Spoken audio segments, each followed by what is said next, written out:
Well, howdy, y'all. Welcome to another electrifying episode of the High Voltage Live Show. I'm your host, Willie Snyder, coming to you live from the Mile High City in Denver, Colorado. I'm joined by my awesome co-host, Mr. King James Stallcup, over there in Big Sky Country, Texas, giving old hook and horns from the Mile High City. And he is representing Stallcup Electrical Education, the best online experience you can get. And it looks like we already have somebody. He's ready to come back and get some. He's doing a parade. Oh man! I saw they had a parade going down in downtown Denver, Colorado, and he was riding in the back of a open sports car, and he was throwing the hook 'em sign up. Yeah, I saw it.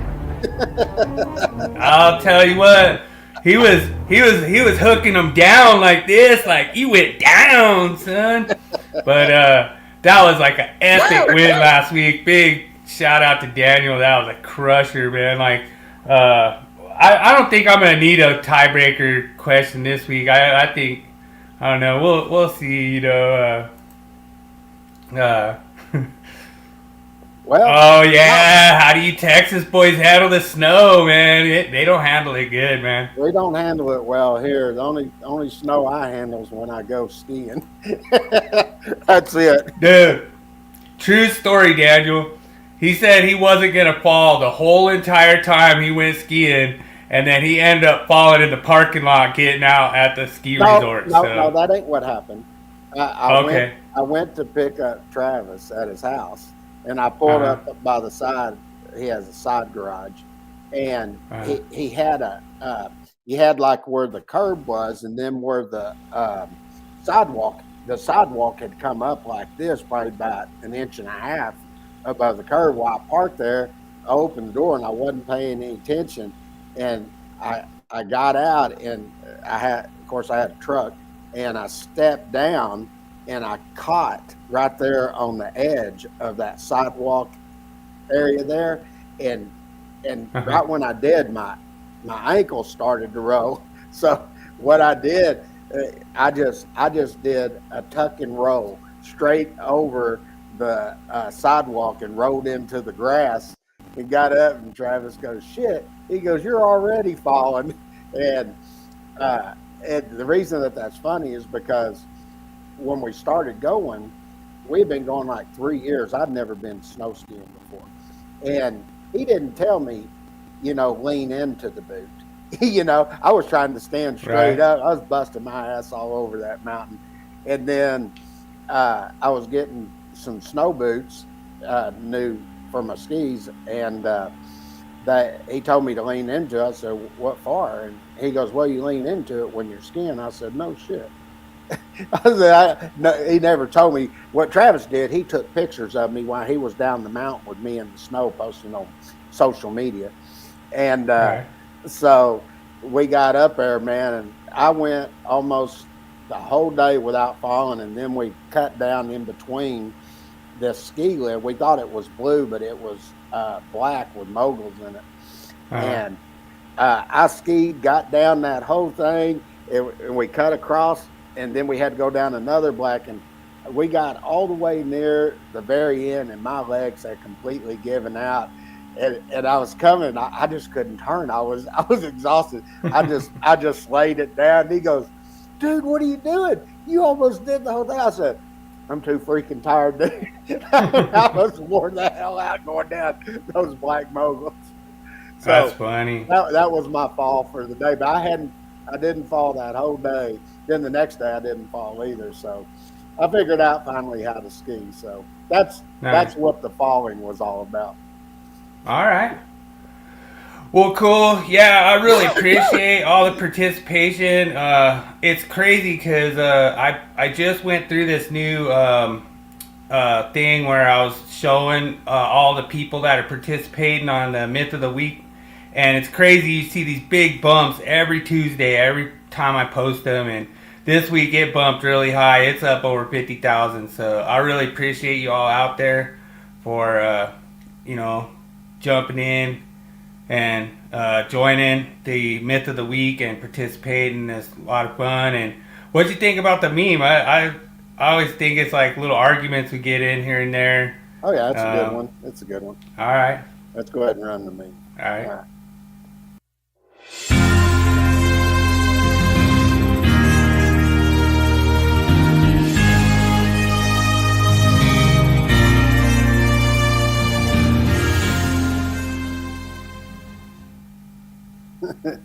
Yeah, I thought that was funny. It's like electricity is like what?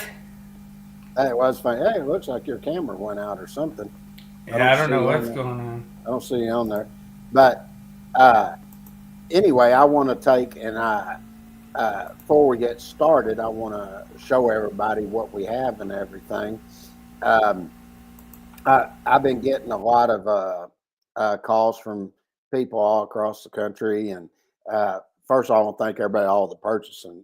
Everybody's purchased all the new publications, interactivity that we have on that, going extremely well.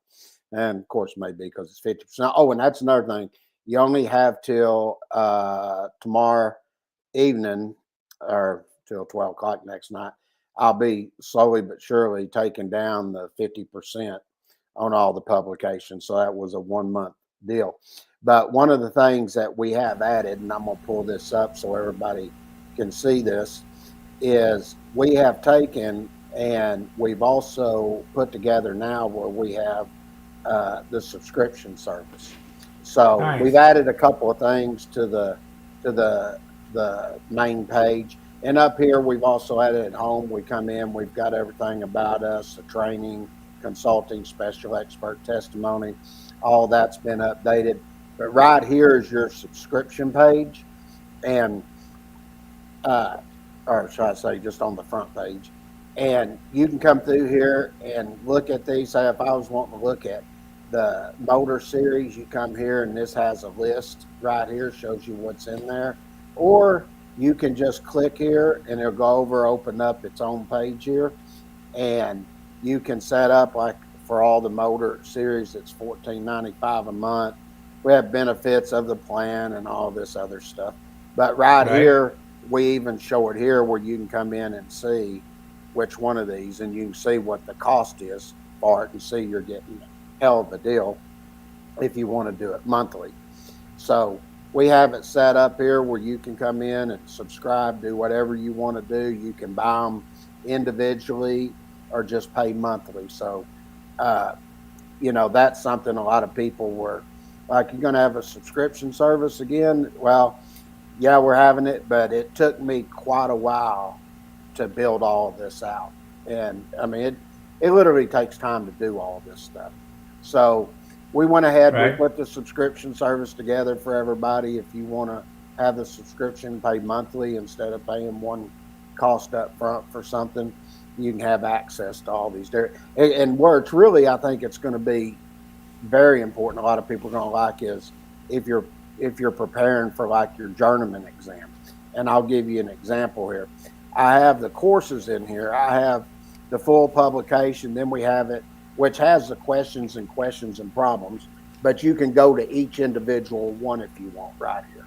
So if you don't want to purchase the whole thing and have access to it, the publication on, you can just do it monthly. And so you just want to go in and study certain things that you're weak on. Say you're wanting to study size and overcurrent devices. You can come in here and just pay $19.95 a month and study anything in there that you're weak on and get prepared for it. And if you want to say you're going to really buckle down and study, you can just spend $60 and do it in 3 months, or $40 in 2 months. Or if you do it for a whole month, you only spend $20. So we are giving you that option in order to go in and have all these different subscriptions and have it where it's at a cheaper cost if you're really wanting to buckle down and get to studying and prepping for your exams, for instance.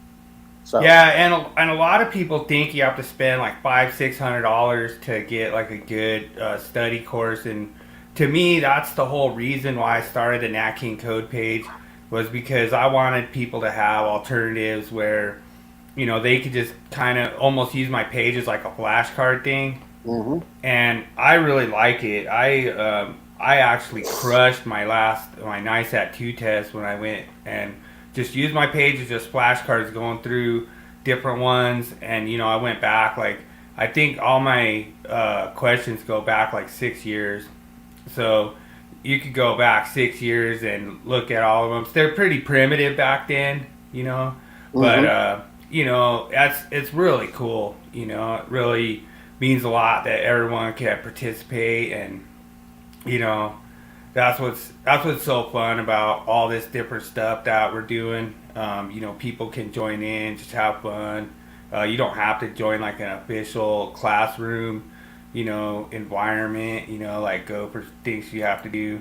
Because you don't want it to be like class, and you don't have to spend any money on my Nat King Code page, So that's what's really cool about it. I will say one thing that I am going to do. Let me go back here because I want to show everybody something one more time. I didn't even think about this when I was. Yeah, there's a lot of free stuff on King James's, LMS platform. Right now, these are in PDF form, and let me show everybody something here because this is something I'm also going to do. I think everybody's really, really going to like. So I'm just going to go over here to everything I have that's set in here. So let's see, it's already set them up in there. Okay. But like here, I'm just going to click on this on the questions one. All right. And I'm just going to continue over to it.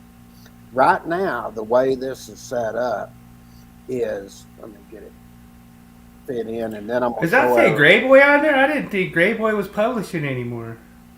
Gray Boy still owns the copyrights of everything. Oh, okay. So that's the difference right there. Now, all right. The way this is set up right now is there's all these questions that you go in and do, and then where we got the questions and problems, that's where you get a lot of not just calculations and work. Oh, welcome in, David. Thanks for joining us tonight. But what I'm going to do is what you're looking at right here is being able to have access and just be able to go in and answer all these questions and do whatever you want to at a cheap price. What is eventually going to happen, it's going to take me a little bit of time to get it, is I'm actually going to set this up to where I'm building the questions into the learning management system. So in other words, it'll look like this when you get ready to work on it, and I'll show you what I'm talking about. And anybody that's done this at this point knows what I'm talking about. So if you come over and you look at the NEC Deathmatch, so I'll just come here, let me go over here. Dude, I'm telling you, it looks freaking sharp, like the way you got it set up. I like it. The timer works good. Everything flowed really nice. And, like I say, I'm trying to get you ready and prepared for when somebody posts something better. I know it's coming, so. Well, I just want you to be ready. I know. So what I'm going to do is this is what it's going to look like. So you'll come in and everything will be set up by chapters and articles of the code. So you'll be able to go in and answer all these questions that you're going to have access to, and it'll be just like this. You'll start here, and then you'll go to the multiple choice here. Now, there won't be a timer and everything on it, but we are going to set it up to where you can come in and you can take these questions and do everything that you need to do, and it'll look just like this. And the way I'm going to set it up is I'm on each section, I'm going to set it up to where you got to have a 70% passing grade. Then you can go in and check how you did and all that stuff. But I'm also going to set it up to where you can do multiple attempts. So if you want to take the test 100 times, guess what? You can take it 100 times. Okay? And then as you're aware, I also have 10 tests in there that you'll also take and preps you getting ready, taking the test, and everything when you go in to pass your license. So there's going to be a lot more that will come to that. Now, when I get up to that point, uh, I'll still keep everything at the same cost, but the difference is you have access to the publication, or you have access. You can also answer the questions online and do that. So, Yeah, so one of the reasons why I did like my Nat King code is because the last thing that anyone wants to do is like go to school like when you get off work. What up, Oscar? Awesome. Good to see you, brother. Man, thanks for yeah, popping in, I bro. hadn't seen you in a while, brother. Hope you're doing well. Yeah. But you know, like people don't want to like go to school like when they get off work. Like they're already in an actual apprenticeship program. They want to get like kind of an addition to that. So that's kind of what we try to do, you know. Like not just say, okay, when you get off work, why don't you come to school? You know what I mean? We want to make it like learning fun and just have fun doing it, you know, show you that, you know, Well, can I there's answer that real quick? yeah, go for it. Yeah, they can be in an actual apprenticeship program, but most of them that are coming in that take this is probably because they were in a program and didn't learn the necessary knowledge to pass the test. So they're actually using another means in order to help them further their education so they can pass the journeyman Sure. electrical exam. Yeah. And Good there's point. also one for the masters, also for people that want to study for the masters. So I have two options there. So I get a lot of students in here that have been in apprenticeship and they can't pass the journeyman electrical exam. Okay, so if Sure. they're having trouble passing it, then they come in. They're looking for alternate means in education that can help them pass that exam, and that's Sure. just a fact. So just to make a statement out, oh, you could just attend an actual 4-year apprenticeship. Well, a lot of them did, and they still couldn't pass. So I would put Sure. that onus on the instructor not preparing their students in the proper Yeah. way to pass that exam. Yeah, Okay. that's a good point. Big shout out to the four over there on Rumble. We got four over watching on Rumble, so appreciate you guys joining. Don't forget to like and subscribe to the channel. Really awesome to have you all join us every week. And What's this? like I say, you know, Proof. Oscars, uh, you Okay. know, the whole thing is like the proof is people buying the Yeah. course. You know. We sell a lot of journeyman and master exam preps, and Mm-hmm. we actually have community colleges and junior colleges that purchase that, and they teach that, you know, 1 or 2 nights a week, however they're set up, and they use our material. And I don't know who all of them are. I don't have proof because my publisher, they handle all of that, but. Being here pretty soon, I probably will have all the proof that you need, Jeremy, because they're going to be coming to the learning management system because of the way we've structured it. And that's another good point for the instructors that are out there that are using our material. One of the great things about the learning management system that we took into consideration during the development process is how could we develop that to where there was not only interactivity with the online course itself, but how could we make it to where if you wanted it for an individual class and just say 20 students that you're teaching, how could you keep that off the system where nobody could see it but them students and that instructor? Well, we figured out a way to do that and putting it in what we call a private tab, and then we do it through a PO order is what we do, Sure. or they pay for a credit card one time through a PO order. Nice. So That is Oscar Jr. I knew it was you, Oscar Jr. I'm actually out at DIA now, so I'm actually out the airport now, okay, doing some industrial.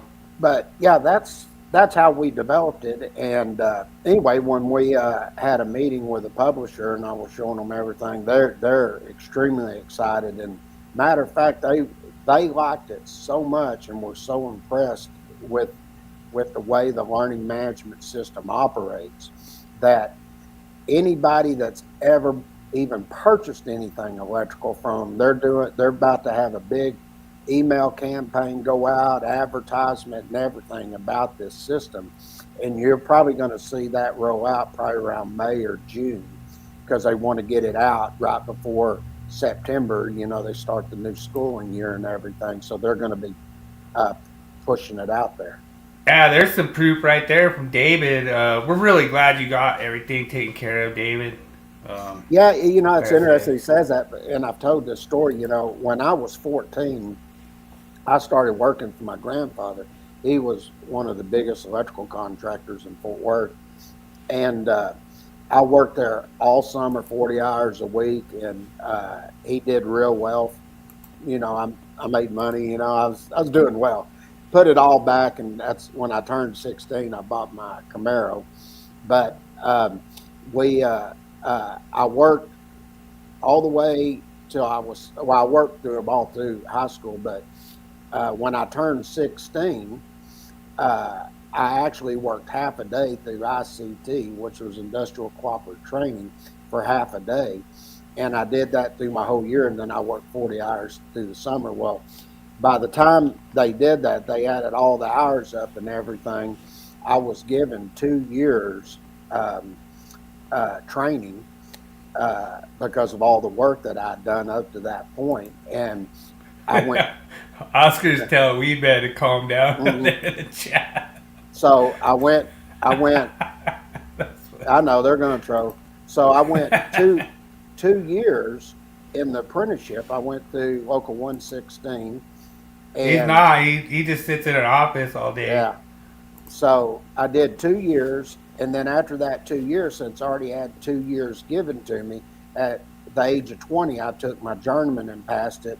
Then I had to work 2 years as a journeyman, and while I was going to school my last 2 years, I actually was studying prepping for the master's, and I had my master's at 22, and at 26, I was a chief electrical inspector for the city of Grapevine. So the electrical trade has been freaking awesome to me, and that's why I try to develop this stuff and keep it at a cheaper price for everybody, so they can actually afford to continue their education. That's why I tell everybody, go check the competition and see what they offer and the price, and then you'll see the difference. So, right, yeah. Well, it's really funny. Like I say, it's just riding them coattails.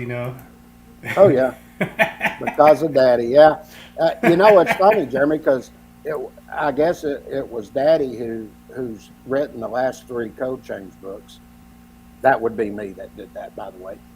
I guess it was Daddy who redrew all the new illustrations and everything, put everything in color, laid all the books out in color. I guess it was Daddy that created the online courses, all the interactivity for those, created all the interactivity for the publications. I guess it was Daddy who developed the learning management system too. So, when these guys come out and they start making claims like that, I mean, just look at this podcast. That was all you, I created this too, all the graphics, everything, and for them to come out and just make inaccurate claims like that and don't even really look at the big picture of what you've done. I've been on the 70E committee forever. I've been chairman of task groups and stuff. They actually asked me to be chairman of 70E. I told them no. I had too many other things going on. I actually had to give up being on NFPA 70B that deals with electrical equipment maintenance because I had too much other stuff going on. And I'm about to give up 70E because I just don't have time to do it all. But I am going to stay on the EECA committee, which is electrical equipment and chemical atmospheres. And the reason I'm stayed on that one is because I do a lot of work with the oil industry, chemical industries, and things like that. And I do a lot of training for them. So I always try to keep up with that because there's a lot of stuff that can take place with the NFPA 496, 497, 499. So I just want to let David know that's Weed Man, that's Jeremy Weed, and he calls you David Dipshit for joining our podcast. Yeah, this is a guy that came on the podcast called Bill and I Morons, and he said, I only call you two that, and then but right before that, he called somebody else one. No, he called the AHJ, remember? Yeah. He said that your AHJ is a moron, but he goes, I never call anybody a moron except you. It's funny. Yeah, he admits it too, right there. He says, uh-huh. Yeah. Well, it just, I'll just say it's sort of inappropriate the way that he's acting, but that's what he does on all the groups and everything, so it's not surprising. Yeah, and Oscar, I would suggest going to a temp company. That is always almost the best way to get into gas and oil that I've found for Colorado. I will tell you this, Oscar. You're going to get into oil portion. You really need to study and have an idea of what you're getting into, because it's a whole different animal in the way you do things in the oil industry. We actually have, if you go over to our learning management system, I'll post the link here in just a minute. We actually have a publication that deals with hazardous classified locations. It's the best one out there, bar none. There's a lot of tips, notes, and things in there, things that you need to pay attention to. And we also tied in with the NFPA 496, 497, 499, and then where appropriate, we tied in with OSHA on some things, and also the API, which is American Petroleum Institute. And there's two of them. You got API 500 that deals with NEC, then you got 505 that deals with your zone equipment. So when you get into that, you really got to study. We have a lot of people that ask us to write that the oil industry and chemical industry. They asked us to write that publication because there was nothing out there to explain all the different things you needed to know, especially when it comes to classification. And then we also cover all your wiring methods and things that you need to do and all your different protection techniques. So. Yeah, and Daniel, man, I met Daniel out there. Daniel flipped the dang tri-stand right in the freaking laydown area right next to all the supervisors and everything, like on my first day. So that's how I met Daniel. So appreciate you breaking me in the right way there, Daniel. But it is something. There's so much opportunity for learning out there, and I do miss a lot of stuff with the gas and oil. I think the best way to get in from my perspective is to get on with somebody that's like a skilled labor temp company that has a lot of customers that are out there, like Williams, Oxy, and all the different high-end gas and oil companies. And then what you could do is you could get your foot in the door. Some of the temp companies that I'm friends with and stuff, they actually you only have to work there like 3 months, and then they actually buy your contract out and you could go directly there. And I did tell James to drop a link to the to the master, because a lot of people there's like a lot of, we've been getting a lot of I think I don't even know how many we've actually. Yeah, you can't be obvious with him, man. He just. Yeah, but he wants to stir up trouble. We sold quite a few of the masters already, the generator, transformer, motor, compressor, journeyman. If anybody's interested in the masters, I'd highly recommend that. It also has in there where you can deal with the residential and commercial calculations, doing them fully. And we have all kinds. We do the dwelling unit, multifamily, mobile homes. Then you get into your commercial. We do office warehouse space, store warehouse space, welding shops, restaurants, schools, full calculations on everything, showing you how to use all the percentages and all the sections and everything you need to go to. And before you even think about getting anything, go compare with other providers out there, and we have complete write-ups in there to tell you exactly what's in there. So, there's no, surprises. This is what you're getting. Yeah, Oscar, if you got me on Facebook, send me a private message and I'll give you some names of some companies, friends of mine that could probably get you in. Yeah, I I hope you get haven't in there, heard Oscar. about. I think that is oil and gas industry is a great industry to be in. I haven't heard about anything breaking off yet. So, um, like I say, it's when it breaks off, it's gonna break off because that drill, baby drill, is awesome. But I guess we went long enough. We're already over 30. Let's go ahead and do the myth of the week. Sounds good.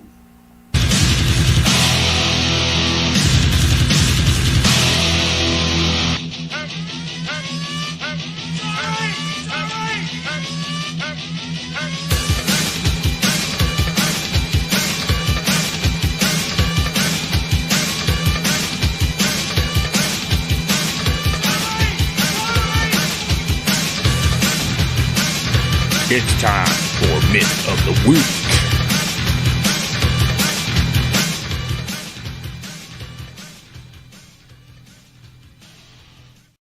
All right, so King James always gets surprised when I post the myth of the week because he doesn't have anything that's like really predetermined that we talk about or anything. I just kind of go off my head and say I kind of want to cover this week. I'll be honest, James. It's been probably at least 15 plus years since. Honestly, I don't think I've ever installed a brand new, Delta corner ground. It's not a corner grounded, but high leg Delta. I don't think I've ever installed one brand new in a building. Like, I think this is kind of more like an outdated system. I don't know what would be the benefit of you installing this in the current day. And I'll hit you up, Oscar, too. I'll figure out a way to get a hold of you. I don't have my company phone anymore, but I have my personal phone, so we'll figure out a way. But yeah, and David points this out because this is really funny. This shows it on C phase, which would actually be a code violation. So yeah, good catch, David. And I posted this on purpose because I got a lot of people on it, and and yeah, that's cool, bro. Send me a text, and I'll send you the numbers of a few people that might be able to get you in. Like I say, I haven't heard of any gas and oil projects breaking off right now. I know it's in the future, but it's gonna take a minute to kind of get back going again. But anyway, so this diagram is actually a code violation if you were to land C phase, the high leg on C phase, because the code actually says B phase. Now there is an exception that says if it's equipment that's designed and everything like that, then you can put it on whatever phase you want. But like I say, this is kind of the reason that they have the exception in there is for like existing installations, because and I think I was talking to you about this, King James. It like crossed my mind that the utility actually requires it to be landed on C, which is like your third jaw. And then there was equipment back in like probably the 70s. You're probably right on that actually was C phase, and that wouldn't be a code violation even in today because it was considered code compliant for that era. So it's pretty interesting that to like go into this stuff and say, what's a code violation, what's not a code violation. I don't understand really why you would install one of these new today. Like, what would be the benefit of it? But like I say, that's the whole reason why we do the myth, is because I talk to people out there and I say, hey, what's a myth? And he's like, oh, well, the high leg has to be orange. Well, that's busted. It's not required to only be orange. It says orange or other effective means. And it was funny because right after one of Mike Holt's live streams, we called him out on it because he said it had to be orange, and it doesn't say it has to be orange. It's orange or other effective means. So the myth this week is false, and I knew you'd kind of have some maybe extra insight on this, James, but I kind of wanted to get out front and kind of give my take from the electrical field standpoint. Okay. Well, I always find it interesting because what Bill does, he'll call me and he'll say, I got a myth. I'll say, okay. And I'm usually driving or something like that, or going for going to play golf or something. I'll say, okay, man, what is it? I'm in trouble. He's sitting there telling me, and I said, "Nah, that ain't right." he goes, "Oh no," and I said, "No," I said, if you go over and look at 230.56, I said, you're going to go over there, and then you'll look at 110.15. I said, what it really gets into, when you look at it, I said, usually when they, we were talking about older equipment and stuff, and I said, you went back, looked around the 70s, 80s, right in there. I said, they did land on the sea, and I said they had a book that was time. I said, there's an exception there, if I'm not mistaken. I said, I hadn't looked at this in a while. I said, but I was wrong. Like, I just remembered it backwards. You know what I mean? But you got me on that one. And then David's trying to toss in a test question. What is the divisor for a high leg power calculation? I was like, so anyway, he's sitting there asking me these questions. I said, no, I said, that's not right. I said, it's on the B phase. And I said, matter of fact, I said, you can use orange in color or some other means that permanently identify. I said, I've been in facilities where they had a high leg, and they didn't even use orange. I actually was in one, and they had it in their documentation, and they actually identified it purple. It literally was in their documentation, and they had a high leg on the system, and they identified it as purple. So, and what that brings me back to, and I'll give you an example of this. When I was, when I first started and I was going through school, we were taught this over as I was going through my apprenticeship. If we had 120 240 volt circuit, we would take and use black, red, blue, and a white. That's how we marked it. Okay. And then if it was 277 480, they taught us brown, orange, yellow with a gray conductor. And then we had a high leg, we were actually taught back in to mark it red. Then all of a sudden, all of it changed. And, being an instructor for NFPA, for 30 years, however long I was doing it for, we actually had a portion in there where we went in and we talked about what was considered reserve colors by NFPA. This is when it all started changing, and you had reserve colors that they used. Well, some of them reserve colors is like, if I was looking at a neutral, the reserve colors were white and gray. Okay. Then if I had an equipment grounding conductor, it was green with one or more yellow stripes or bearer, of course. All right.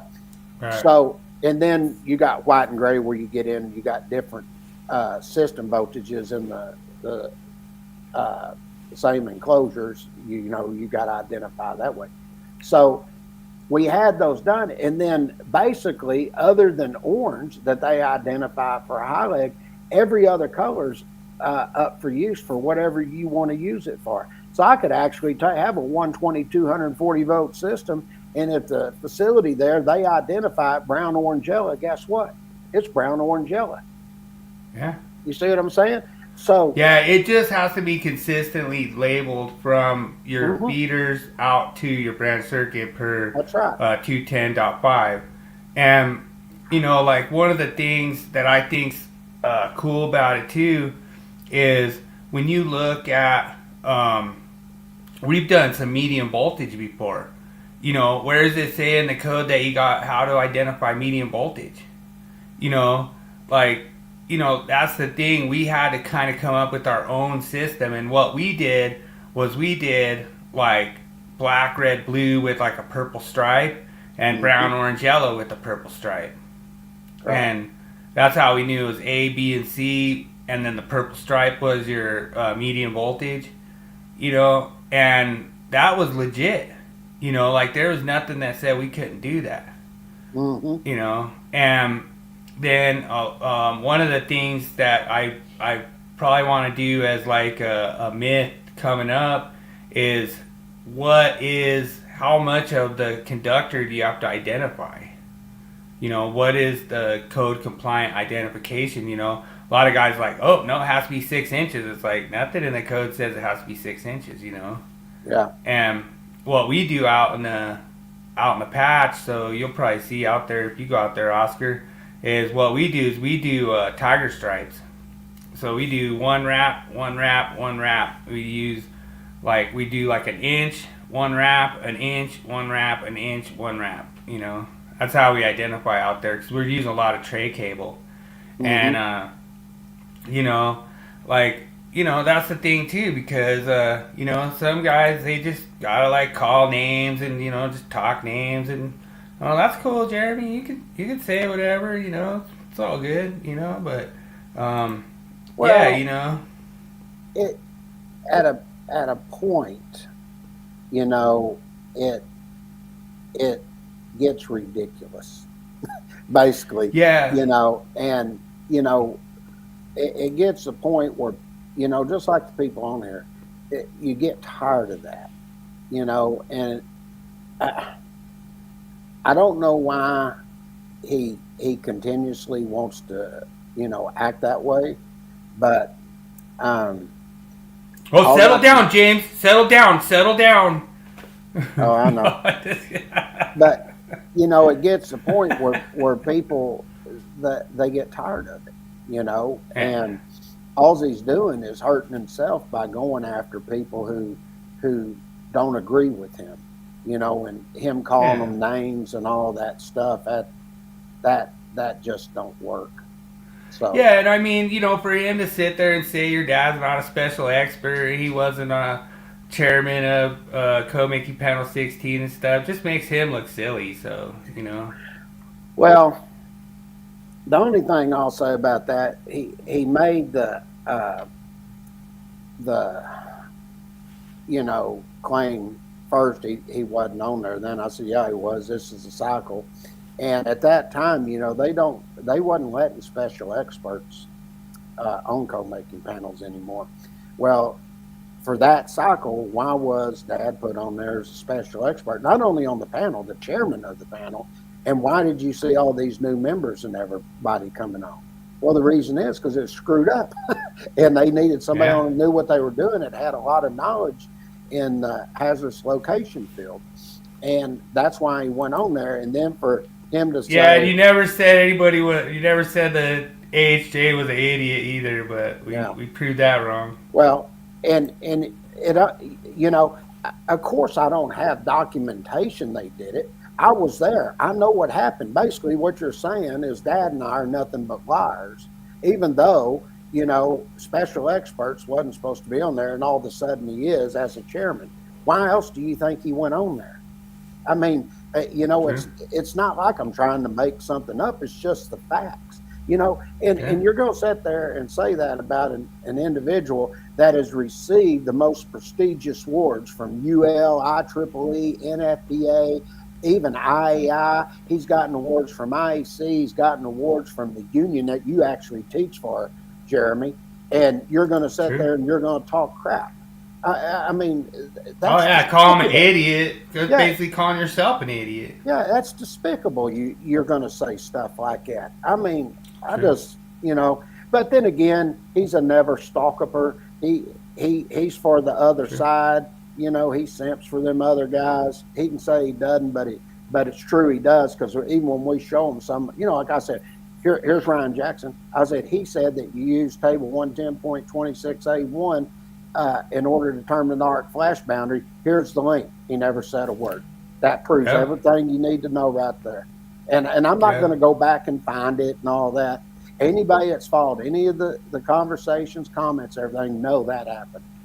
So, you know, 100%. it is what it is. I don't care. But I anyway, got you. Well, let's and go on another with. thing, what was it David asked?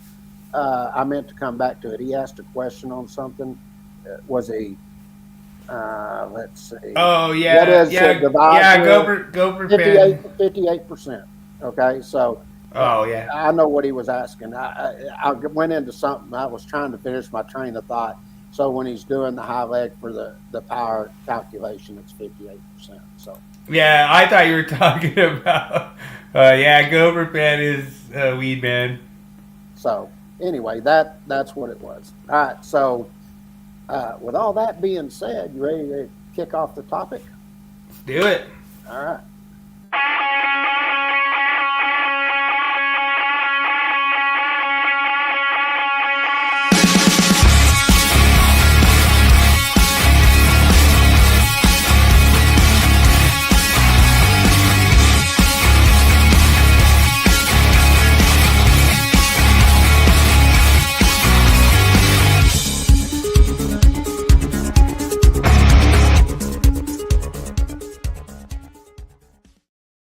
Okay, now this particular topic, 415, huh?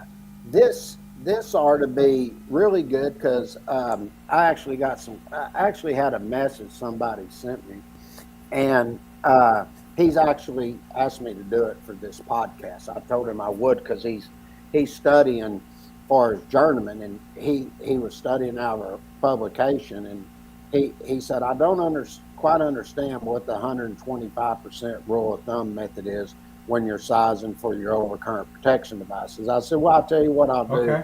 I'll do a one on the podcast, and I'll show you what I'm talking about. Now, Bill will remember this. Jeremy, you'll remember this too.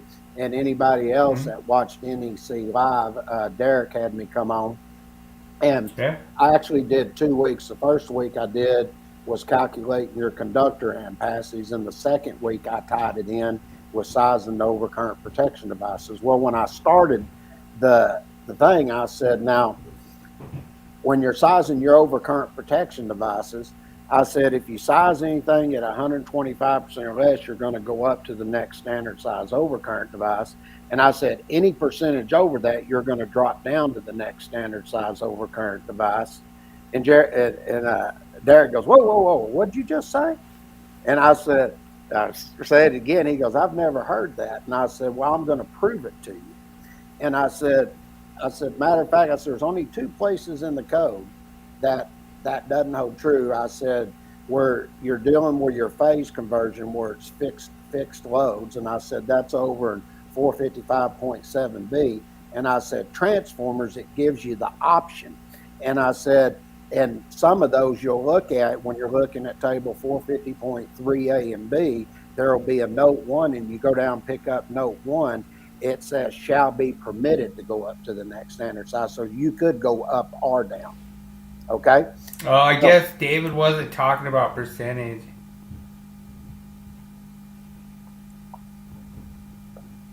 I don't know.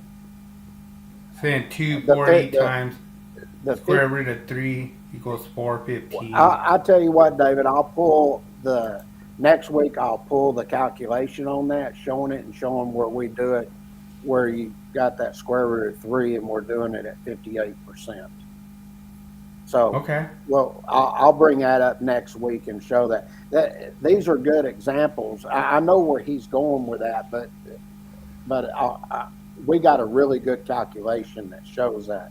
And we're showing it from a delta and everything. And that's why I always say, when you go and you're looking at a stalk of publication, all these intricate calculations, we have them all throughout the publications and everything. It's just like we've had a whole bunch of purchases on generator transform motor book, and I've had people comment to me, and I get messages all day from people saying they appreciate what we put in there and stuff. I had a guy that sent me one yesterday. Matter of fact, he said, I never knew that I had to calculate for the altitude of a transformer. I said, yeah, you got to do it for motors too. And he said, I've never seen that calculation. He goes, He goes, he said, I've studied out of all kinds of publications, never seen that before. And he said, in the graphics, the way you show, he goes, was freaking awesome. And I just said, Yeah, thank you, and brother. it's just thinner air, you know. Yeah, that's all it is. Now, what I want to start with is looking at 210.19A1. Now, the reason I wanted to look at this, because when you're looking at A1, it's basically where you're sizing your branch circuit conductors. And then when you look at 210.20A, you're going to get the same thing. And basically, any continuous load, you take at 125%, and then you add 100% for the non-continuous load. Once you do that calculation, like right here, I'm gonna size an overcurrent protection device with a continuous load of 21.5 amps on 75 degrees C terminals. Okay, so Right.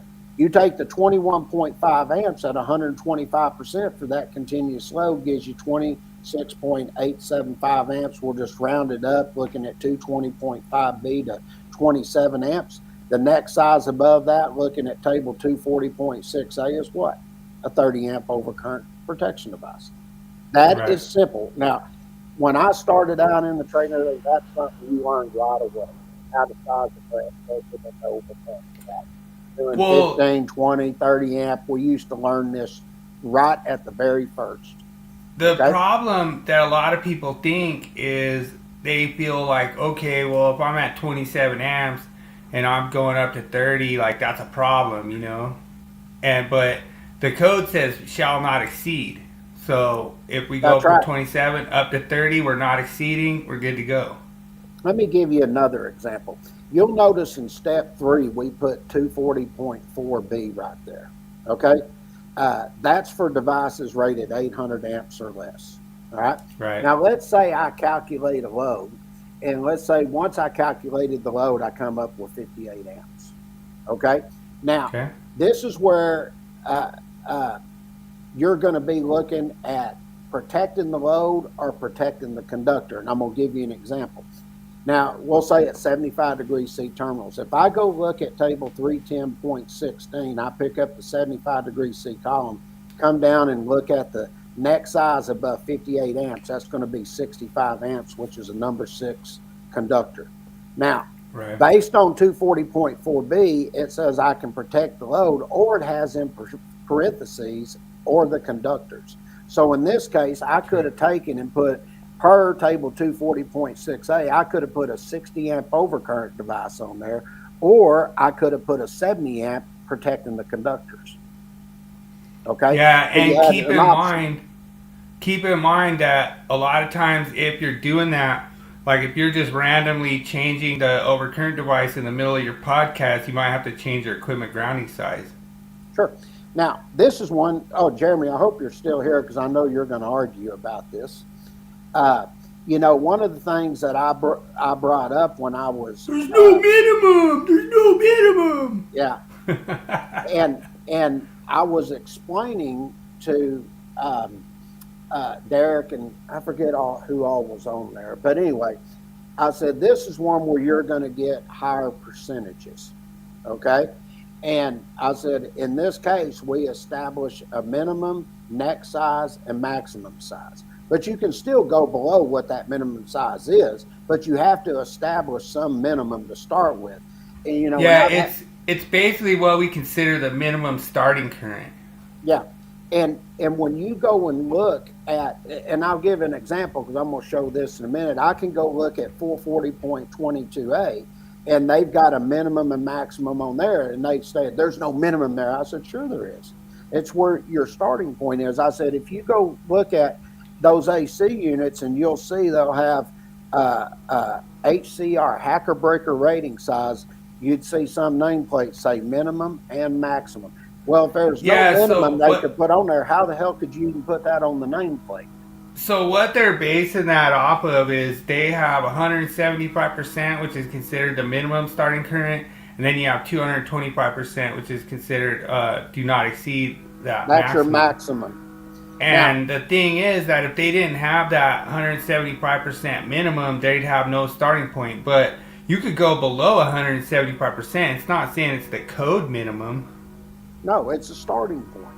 Yeah. But you know, when you go look at table 430.52C1, they make this argument. They'd say that's the maximum. It says maximum in the table. Yeah, it's the maximum percentage for that table. That's not your Right. maximum overall. If you're going to call that the maximum, now you've got two maximums. So just to give an Yeah. example here, and I want to point out what it says here.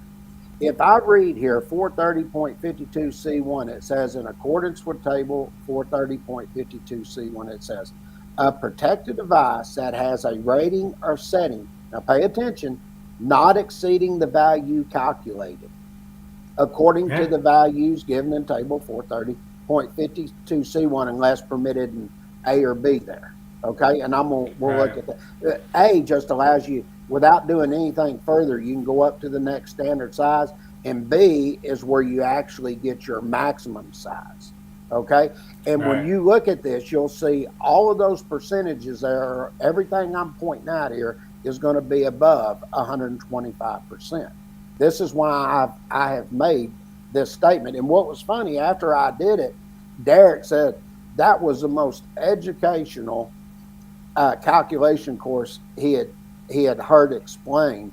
And he said, he goes, you know, I've heard about you as an instructor, you know, teaching for NFPA. He said, I just never had the opportunity to go in and listen to you. He said, but after hearing this, he goes, now I understand why your evaluations are always excellent. Yeah, and just for example, like let's just say that you have, let's just say you go and you throw it on a 35 amp, right? Mm-hmm. And then all of a sudden you go and you calculate the minimum starting value to be at like a 40 amp. Mm-hmm. Well, you could go up to that 40 amp, no problem. Or you could just go up to the maximum, which would be like a 45 amp of that 225%. So the code gives you that leeway in there. That's the whole reason why you have to know the minimum. Some guys say, you know what, I don't feel comfortable putting number 10 on a 40. You don't have to put it on a 40, put it on a 30. But if it has a nuisance trip, then you have that option of the code that you could put 10s on a 50. Sure. And that's been going over quite a bit on the groups. Now, as you'll see here, this is one above 125%. And I'm just asking a basic question here. I want to size an inverse time circuit breaker to start and run a 40 horsepower, 3-phase, 460 volt design B motor. So if I go look, and I want to point one other thing out, because one of the things that I do in our interactivity that we do with the online courses, I'll have over on the left-hand side, and I will have what I call an NEC loop for everybody to follow. So when I started this one, I would have put table 240.4G, and the reason I would put that is because when you get over and you look at that section, what that's going to deal with is overcurrent protection devices that are going to have higher percentages. And when you go down, it's going to have motors and motor control circuit conductors, and it's going to tell you to see all these different parts. And when you get over there, you'll start at 430.6A1. That says anytime you're sizing the conductors or overcurrent devices, you're going to use one of the tables, and tables 430.247 through 250. So in this case, since it's 3-phase, anybody's been doing it for a while knows that's table 430.250 for 3-phase motors, and you pick up a 460 volts at the top, come down, pick up 40 horsepower, it's going to tell you it's good for 52 amps. Now, one of the things I used to do when I was instructing for NFPA, I'd have them take in their code book at this point, and right there at that table, I would tell them, sizing conductors, I'd have them put it down, and I'd have them put down 430.22 and 430.24. Then I'd say, now put sizing OCPD, and I would tell them, go look at 430.52C1 and table 430.52C1. Okay? So when you go over and pick that up for the squirrel cage motor come across for design B, it's going to tell you you're going to take this at 250%. And you'll see here, you take that 52 amps at 250%, that's going to give you 130 amps. Well, it says you can't exceed the calculated value. So that means you got to do what? Drop down. Drop down. So you go look at table 240.6a, and it's going to tell you the next size below that's 125 amps. And then you've got your size and everything there. Now, the next thing I can do is go to the next size without doing any further calculation, and the next size above that is 150 amps. Now, watch this. Now, I'm going to say the motor still doesn't start. This is the exact calculation here. So I'm going to look at 430.52 C1B3 because we're dealing with an inverse time circuit breaker. The motor's not over 100 horsepower, so it's going to tell you have to take it at 400%. So I'll take the 52 amps times 400% gives me 208 amps. Now let's go back and let's see what that section said. Right here in B3, the rating of an inverse time circuit breaker shall be permitted to be increased, but shall in no case exceed 400%. So if it can't exceed, that means I have to do what? Drop down to the next standard size, which is a 200 amp. Now, this isn't my opinion on anything. I'm showing you what the code states, and it's telling you not to exceed that. And this is why I have this 125% rule of thumb. Now, look at this one. This got added in the last cycle, and you'll see it talks about doing the rating or setting, and it says not exceeding 175%. Okay? Then they added here, this didn't used to be there. Now they have an exception here that allows you just to go up to the next standard size. Then they have the exception too, if it still won't start, they allow you to go up to 225%, but they tell you it shall not exceed that. So if you can't exceed those calculation values, that means you have to drop down. And you'll see they got... Looks like Weedman agrees with you. Well, it's like I've said, you come in and I'm a stickler. I know I go by what the code says, and I base my opinions, and I use the code as a whole to make a lot of these assumptions.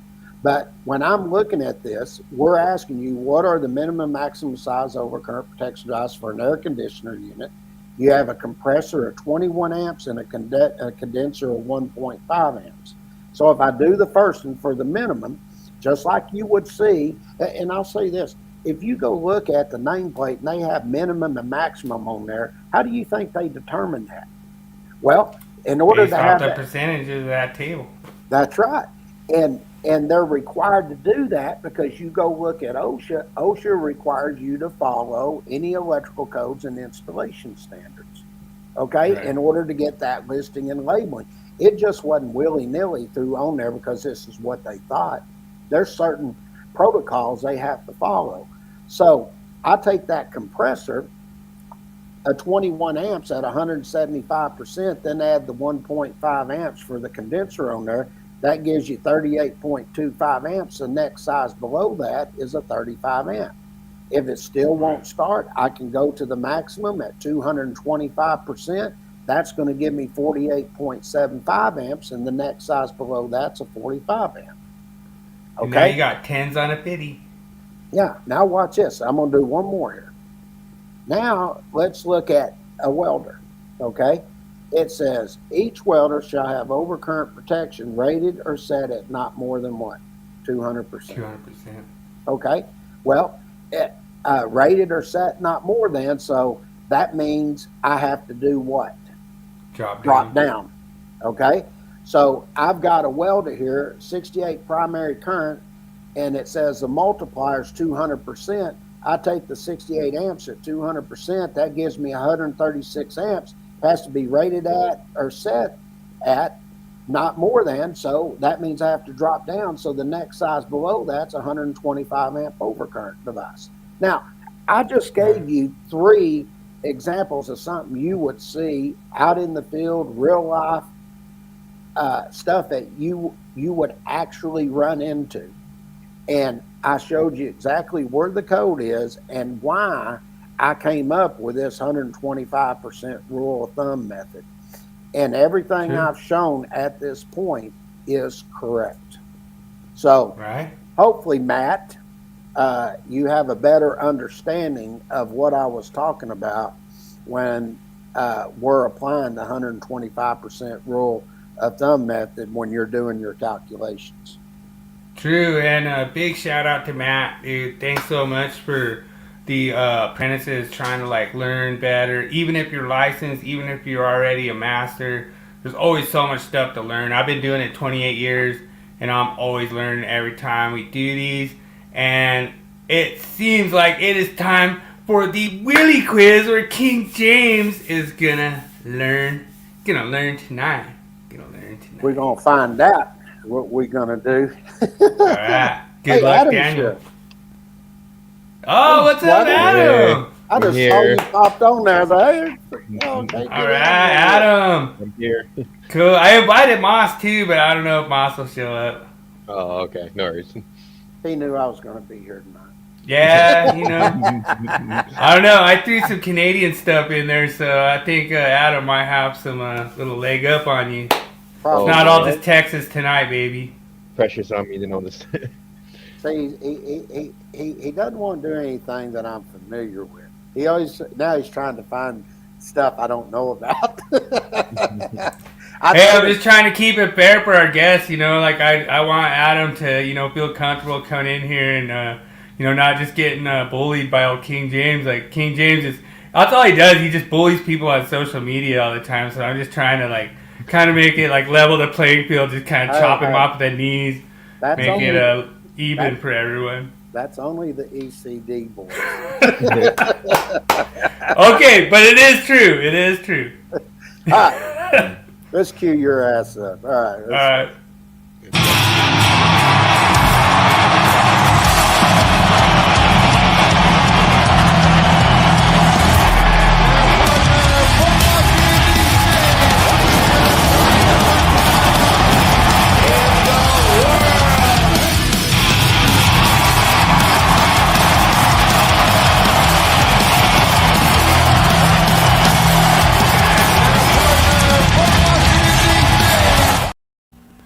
Thanks so much for that.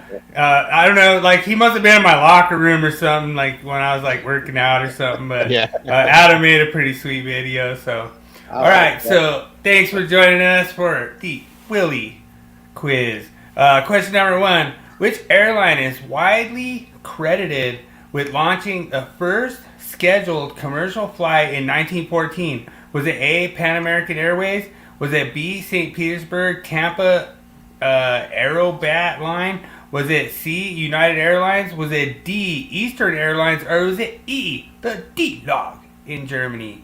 Good luck, everyone.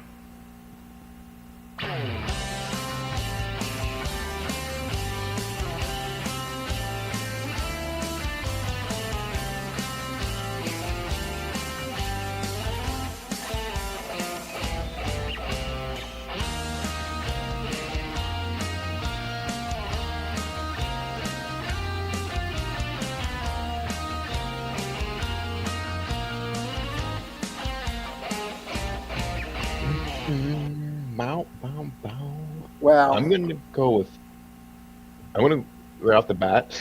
I think I'm gonna go with B, St. Petersburg. Yeah, King James might not know this one.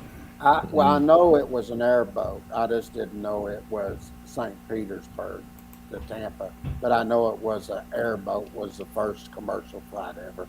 So I'll go with B. All right, so it looks like everyone is going to copy Daniel and go with B, and you guys are correct with the first question. Told you guys it was easy. All right, question number 2. What major innovation did Southwest Airlines pioneer in the airline industry? A, in-flight meals for all the passengers. B, assigned seating. C, point-to-point route system with 10-minute turnarounds.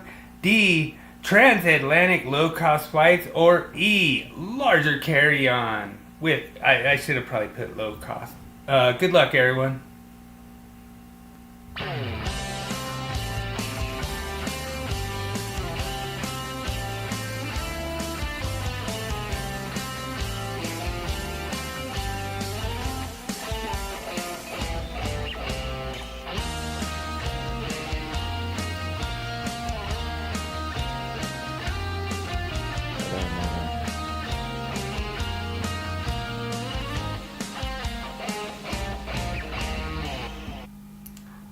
Well, So I knew this one was going to be easy for King James because I know they're out of freaking Dallas. Yeah. Yep, they're out of Dallas. And I'm going to let everybody else answer because I already know this one. All right. Well, So looks like Daniel's going C with the point-to-point route system and 10-minute turnarounds. So I don't know if that's possible, Daniel. That sounds pretty far-fetched. I don't know. What do you think, Adam? Yeah, I was gonna go for either C or D. Maybe I'll go. Maybe I'll go C. Copy Daniel. I was tempted to go D, but I'll. Daniel answered pretty quick, so maybe he's confident. I'll go C. All right. Well, let's see if King James agrees. Copying Daniel's answer. Adam, you should have went with D. They were known for low-cost flights. Oh, I lied. I meant to say D. Sorry, I meant to say D. I meant to say D. Oh man, looks like we have a point of contention here because the answer is C. Is a point-to-point system with 10-minute turnarounds. They're the only provider. We'll find out later why they were able to do that. They are known for low-cost flights. They were the first on low-cost flights. We'll have to, like, King James is throwing a challenge flag. We'll have I to am on address, that one. We'll have to address the challenge flag here. Okay. All right. So, question number 3: which of the following airlines was the first to introduce the frequent flyer program in 1981? Was it A, American Airlines? Was it B, Southwest Airlines? Was it C, Delta Airlines? Was it D, United Airlines? Or was it E, TWA? Good luck, everyone. Good night, David. Thanks for joining us, sir.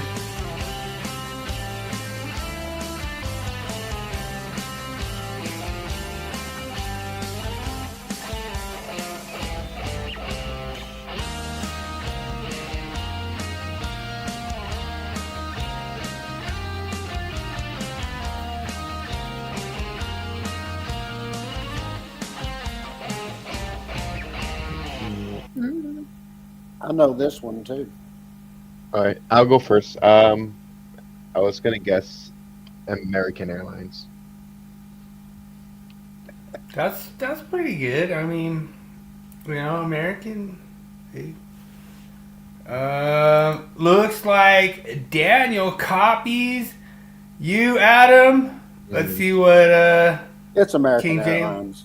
Airlines. The reason I know because I live here, and the reason we were flying American was because they had the frequent flyer program. My dad originally got on. My dad's actually a 2 million miler. Wow. Yeah.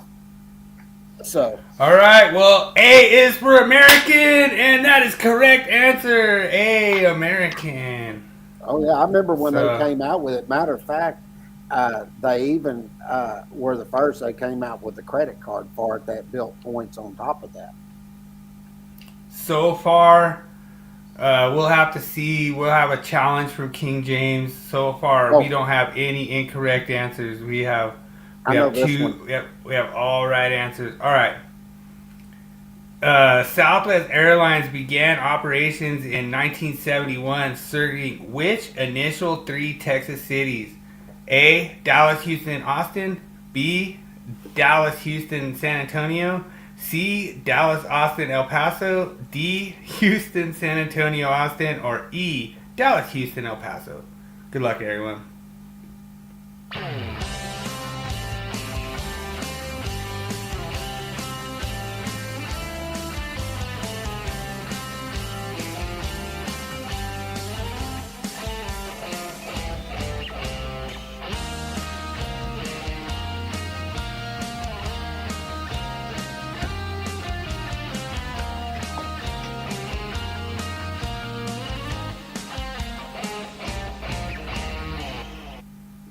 So, this is the whole reason I set these up like this is so Daniel can't say it's rigged, that I already rigged it with King James or anything. Like, he's got to know him, he's got to get him, but I don't know.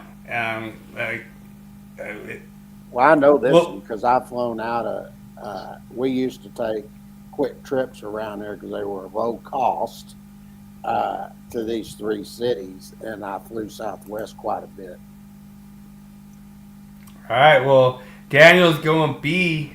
Do you disagree? No, I agree. B. Dallas, Hudson, and San The question should be here in Houston. Which airport did they fly into? Oh, that's a good extra question. Did they fly into hobby or international? All right. Let's see. What do y'all think? Hobby or international? All right. Well, we're not to the tiebreaker yet. You still have to get the. Well, it ain't a tiebreaker. You're not even to the tiebreaker. I'm just seeing if anybody knows. I would guess international, maybe. Yeah, I would say. Daniel? I would say it's hobby. It's hobby. It is hobby. Okay. Yeah, it's B. Dallas, Houston, San Antonio is where they flew into. All right. Well, so far we have a tie game. I'll give you benefit of the doubt on that one. We'll say there's 2 right answers. All right. So let's go to question number 5.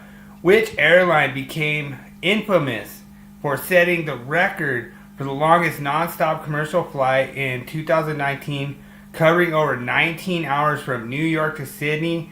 Was it A, Emirates? Was it B, Singapore Airlines? Was it C, Qantas? Was it D, British Airways? Was it E, American Airlines? Good luck, everyone.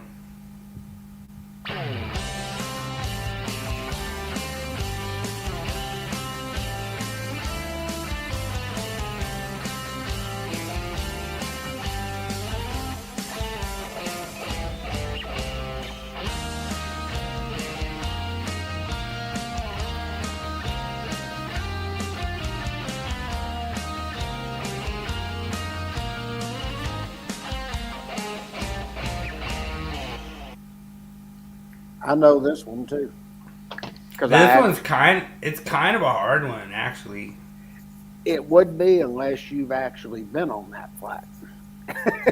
And I have been. You went from New York to freaking Sydney. Yes, I did. What? I sure did. I was over in Sydney for 2 weeks. Sydney, Wait, why'd you go to New York? Why'd you have to go all the way from New York? Because it was much quicker to go to New York and then fly out of New York in one flight instead of making 2 connecting flights. Oh, man. I don't know. Daniel's saying C, Qantas. He's right. It's I don't know, man. I don't know. It sounds like something American would do. No, American does not have flights over continuous like that. Now, I did take American to New York. Dude, what did you even do on there for 19 hours? Like, dude, that's ridiculous. Like, I can tell you this. I work most of the time on my computer, and then they come in and tell you when to sleep, and I flew business class. In other words, my chair completely laid out and everything in a recliner. I'm telling you, I've taken 19 hours. Dude. I don't know, man. They kept you fed and everything too, and it wasn't that bad, really. I mean, you had to get up a lot and walk, and walk up and down the aisles and stuff to stretch out and stuff because you just couldn't sit there for 19 hours. And they would tell you when it'd be good to get up. They actually had sections that they would tell people sit down while people get up and walk up and down the aisles and stuff. And they do sections so everybody could stretch out and everything.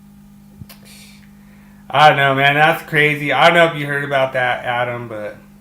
Yeah, I know. I haven't ever heard of that. Well, I have to award Daniel and Adam the tie and the win tonight. Mm-hmm. So, it wouldn't have mattered even if you got that one right. They tied. They won. So, Adam and Daniel J. get the win tonight. I will try to work on a tiebreaker because I was going to be like, what was the mileage on that flight? That makes me wonder. You can win the tiebreaker right now. What was the mileage on that flight? The mileage? Yeah.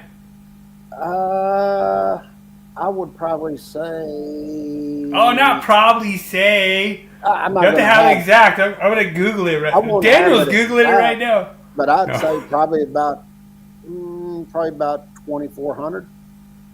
Yeah. I would Pretty guess close. around. I'll go a little lower, around to 10,000. Let's 10,000. see. That's a lot of miles. Yeah, 2,000. Yeah. No, so like 10,000 miles. Ooh, 10,000? Miles, yeah. I'd say around 2,400. Did you find it? Let's see. Mileage. Daniel's probably already got it like faster than me. Ooh, actually, Adam wins. It's almost 10,000 miles. Really? Let's go. Yeah, it's 9,929 miles. Sheesh. Wow. I wouldn't have thought it was that much. Oh, dude, you crushed it, Adam. I didn't see Daniel. Daniel was not fast on the Google. I think Daniel was trying to like lay back, so he's like, "Oh man, I don't want him to think I'm googling everything," you know. And Daniel would have answered 100,000. Oh, dude. Oh, you missed it, Adam. It was so funny. So I asked the tiebreaker question, like, how many years did it take to build Rome? Oh yeah. Oh, I And- think I was good for that one. Yeah. And King James said 8 years, Yeah. and Daniel said 800. Yeah. it I was good so for that one. hilarious. Yeah. It was that like one. 12 years. No, it was 8 years. I think you said, you said 10. I think. Yeah, I think I said 10, and it was like 12.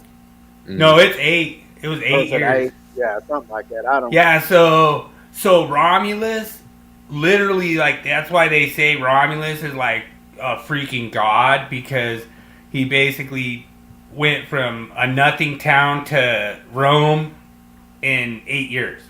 Mm. Like roads, everything, like all the stuff they had, they did it in 8 years.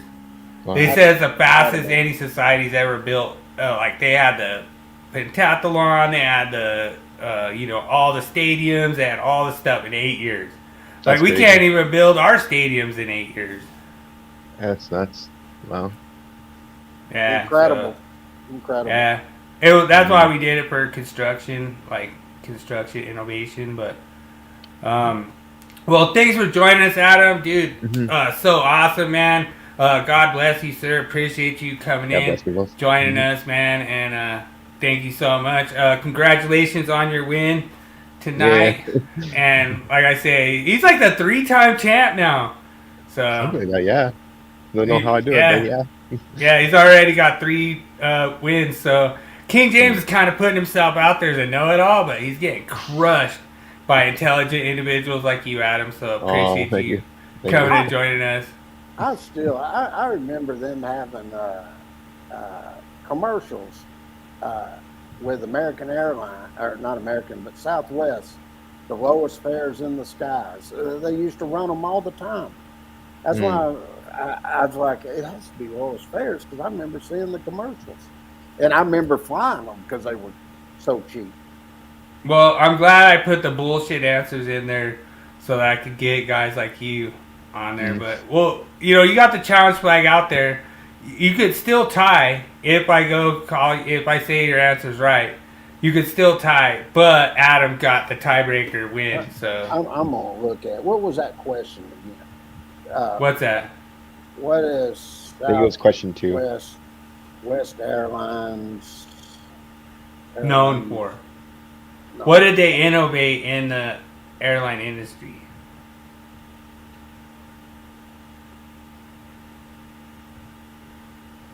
Well, I'll Google it too. Okay, let's see what it says here. Southwest, let's see here. The role of innovation. Let's see. I mean, it's kind of cool because I'm actually working for Southwest right now, so I kind of tell them like, "Hey, do you know King James like knows your airline better than I do?" We'll see who wins at that point. Well, it does. It has low airfares on here, pioneering point-to-point system, operating efficiency. Yeah. Yeah, So I mean, it was actually both of them. Yeah. So we'll give you a correct answer, and you still lose to Adam. So It doesn't matter. I Adam. tied, so I lose regardless. Yeah, dude, you were so right, Adam. Like I thought 10,000 was pretty far. Like I thought that was astronomical number. So I was like, wow. I was like, God, King James gonna win one at 2,400 again. He was on the flight. He thought he only went 2,400 miles in 19 hours, but yes, he went like 10,000. I slept the other 7, so you know. I don't know. I'm calling BS, man. I don't think you're on the flight, but as always, Adam, appreciate you. Pickle shot to you, Adam. Thanks so much, man. Thanks for joining. No worries. Badass, brother. Really appreciate it. And like I say, I will be on your stream a whole bunch. Whenever you're on, I'm on there, brother. Hey, Adam, have a good weekend, brother. Yeah, you too. Thank you. All right. Thank you, sir. Have a good night. Okay, what do we got? Tool of the week? Yep.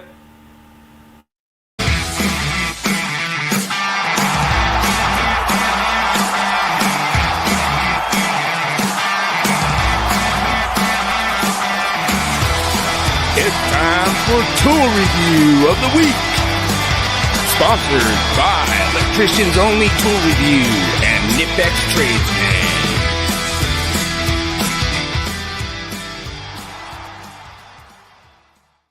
All right, so this week I decided to cover kind of a new vacuum that I saw going around, and this was like a Milwaukee product, M18. It's got the bigger batteries on it, comes with 2 batteries, charger, all that stuff you see. Pretty reasonably priced for all the stuff that comes with. 12 gallon, I can't really remember exactly horsepower. I want to say it was 5 horse. But with that, cordless power, it's really cool that you could have that kind of power. You could put it up on a lift and, suck jet lines through PVCs and different kinds of conduits. We actually use this for pulling some true tape through different stuff, and it worked perfectly. And I was really surprised it has the little cart on it where you can wheel it around like that. This is more geared towards like an industrial site where you can like wheel it around and stuff. And the only thing I would say is that you would have to have the filter installed for it to be a HEPA vac. They did have some kind of like instructions on there where it said if you want it to be a HEPA vac, you have to install like a certain filter and stuff. But they did say that there was different applications that it could be used for silica dust, which I thought was really cool. And then different things where it could be like safety for like your hammer drill, for like your saw, for different stuff like that. So I thought this had like a lot of industrial applications. I really liked it. Like I say, for one of the red products out there, I think this one's pretty good. I would recommend it. It took the I think this one took the bigger 18 volt battery for Milwaukee. I think it was like the 9 amp hour or the 12 amp hour. I can't remember exactly, but it took the bigger one, and like I say, they were just using the crap out of it. Worked great. Takes the same battery as like the threader that I did a few weeks ago. So 100% top notch product. Highly recommend the Milwaukee 12 gallon wet dry vac. So if there's something I missed, let me know and I will cover it on my next tool of the week.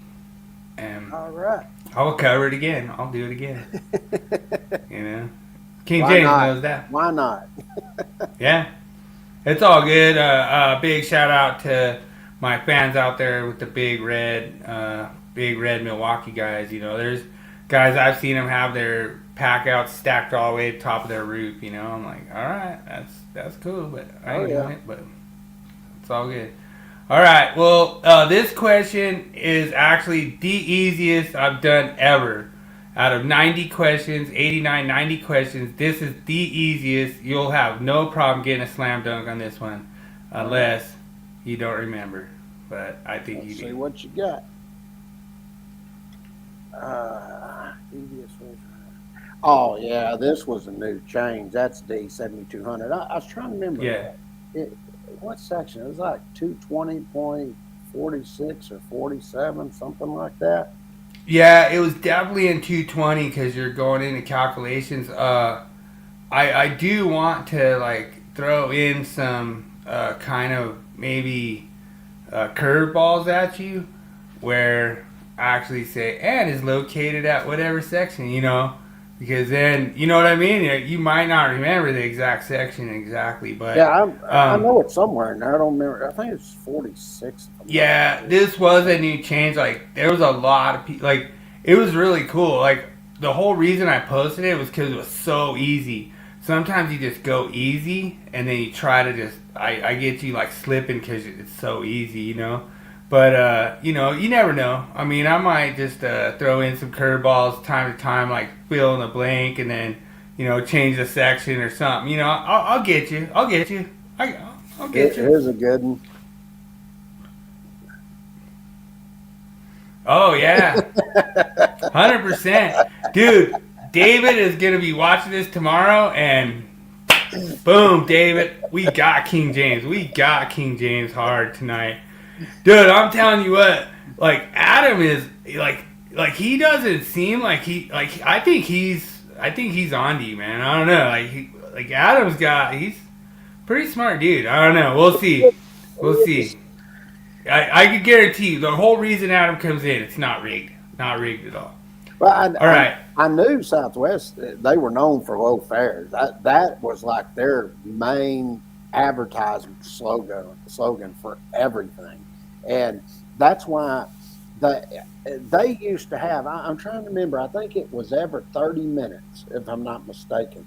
But every 30 minutes, that flight would go to like Houston, and in 30 minutes it was coming back and then going there again. It was just continuous all day, just those different places back and forth. And I should be like, hey, I'm just letting you guys know, like I'll talk to some of the big wigs over there at Southwest. I'll be like, yeah, my co-host over there, he says, yeah, we're cheap because we never leave Texas. they do now, but No. I don't know. I think they do now. I know when they started, they didn't. That was actually Houston, we're Dallas, building and San Antonio. We're building like I think it's like their number one hub in DIA, like one of their number one hubs. Like I don't know exactly for sure, but supposedly they're freaking vamping up in Denver. So. Well, yeah, I mean, going back and forth from Texas to Denver and all that. I mean, and I'll tell you, everybody was excited when they started going to Austin. You know, everybody's like, "Oh God, they're finally going to Austin," because they kept trying to. They wanted to go to Austin because it was so cheap. You know, and man, that I remember that's how Southwest got started. It's like every 30 minutes or something like that.